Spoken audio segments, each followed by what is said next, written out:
চারপাশে ভেসে বেড়াচ্ছে উড়ন্ত বালিশ। বেলা গড়াতে জমে ওঠে জনসমাগম। হাতে শুধু বালিশ নয়, ছিল শৈশবের স্মৃতি, মুখে ছিল নিখাদ আনন্দ। করোনা পরবর্তী বিষণ্ণতাকে পেছনে ফেলে আনন্দে মাতো বার্তাই যেন ছড়িয়ে দিল টরন্টোর এই পিলো ফাইট খেলা। শুধু কানাডীয় নয়, বিশ্বের নানা প্রান্ত থেকে যাওয়া মানুষ অংশ নিয়েছেন এই উৎসবে। আয়োজকদের কাউন্টডাউনের সঙ্গে সঙ্গে শুরু হয় বালিশ যুদ্ধ, যেখানে কেউ বন্ধু, কেউ অচেনা। সবাই মিলে একে অপরকে বালিশ দিয়ে আক্রমণ করছেন নিছক মজার ছলে। আমরা চাই মানুষ ১ ঘন্টার জন্য সব ভেদাভেদ ভুলে শুধু মজা করুক। এখানে সবাই অচেনা, তবু একসাথে আনন্দ করতে পারা, এটাই সবচেয়ে বড় ব্যাপার। শৈশবের স্মৃতি ফিরে পেতেই এখানে এসেছি।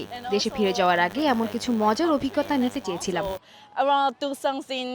বাচ্চা থেকে বৃদ্ধ সবাই যেন মেতে ওঠে একরাশ দুরন্তপনায়। করোনা মহামারীর আগে শেষবার হওয়া এ অনুষ্ঠানে যারা যোগ দিয়েছিলেন তাদের মতে এটি কেবল বিনোদনের উৎস নয়, বরং কমিউনিটির মিলন মেলাও। এই পিলো ফাইটে জয় পরাজয় নেই, আছে শুধু হাসি আর একসাথে আনন্দ করার জীবন্ত মুহূর্ত। ইয়াসমিন অনন্যা, সময় সংবাদ।